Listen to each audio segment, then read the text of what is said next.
આજે આપણે ભરેલા રીંગણાનું શાક બનાવીશું। તો રીંગણા છે તેને મેં સાફ કરી અને આ રીતે કરી લીધા છે। હવે આપણે આમાં મસાલો ભરવા માટે આપણે મસાલો તૈયાર કરી લઈશું। હવે આપણે મસાલો બનાવવા માટે ટમેટા છે તે આપણે સમારીને તૈયાર કર્યા છે। હવે આપણે તેમાં સમારેલા ધાણા નાખીશું। હવે આપણે તેમાં જીરું નાખીશું।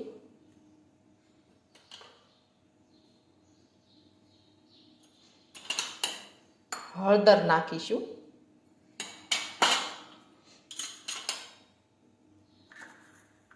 હવે આપણે ખાંડેલી લસણવાળી ચટણી નાખીશું।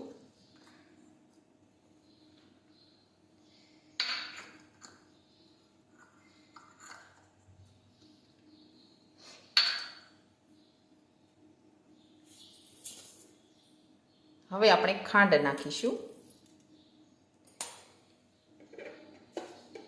હવે આપણે મીઠું નાખીશું।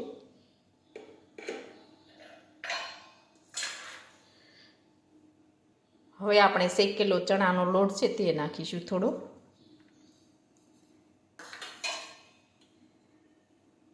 હવે આપણે થોડું લીંબુનું રસ નાખીશું।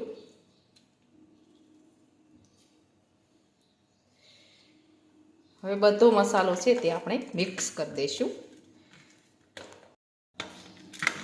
હવે આપણો મસાલો છે તે એકદમ સરસ બનીને તૈયાર થઈ ગયો છે। હવે આપણે આ રીતે રીંગણ છે તે બંને બાજુ ભરીને તૈયાર કરી લઈશું। હવે આપણા રીંગણા છે તે ભરાઈને તૈયાર થઈ ગયા છે। હવે આપણે વઘારી લઈશું। હવે આપણે વઘારવા માટે તેલ છે તે ગરમ કરવા મૂકીશું।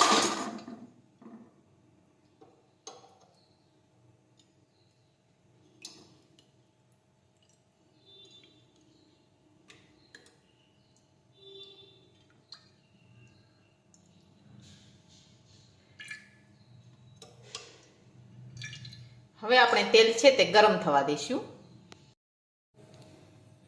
હવે આપણું તેલ છે તે ગરમ થઈ ગયું છે। હવે આપણે તેમાં રાઈ અને જીરું નાખી દઈશું। હિંગ નાખીશું। હવે આપણે ભરેલા રીંગણ નાખી દઈશું।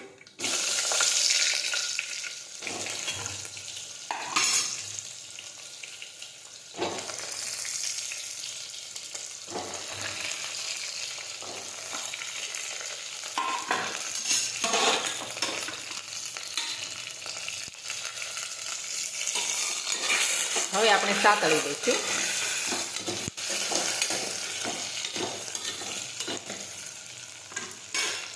હવે આપણે થોડું પાણી ઉમેરીશું।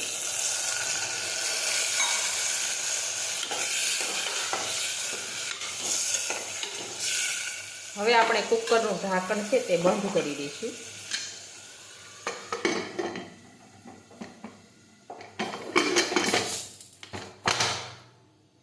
હવે આપણે સડવા દઈશું।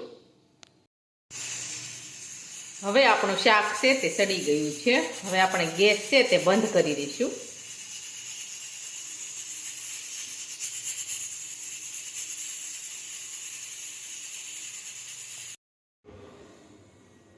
હવે આપણું ભરેલા રીંગણાનું શાક છે તે એકદમ સરસ બનીને તૈયાર થઈ ગયું છે। અને અમારો આ વિડીયો ગમે તો મારી JK કુકિંગ્સ એન્ડ હેન્ડવર્ક ચેનલને લાઇક કરો, શેર કરો અને સબસ્ક્રાઈબ કરો।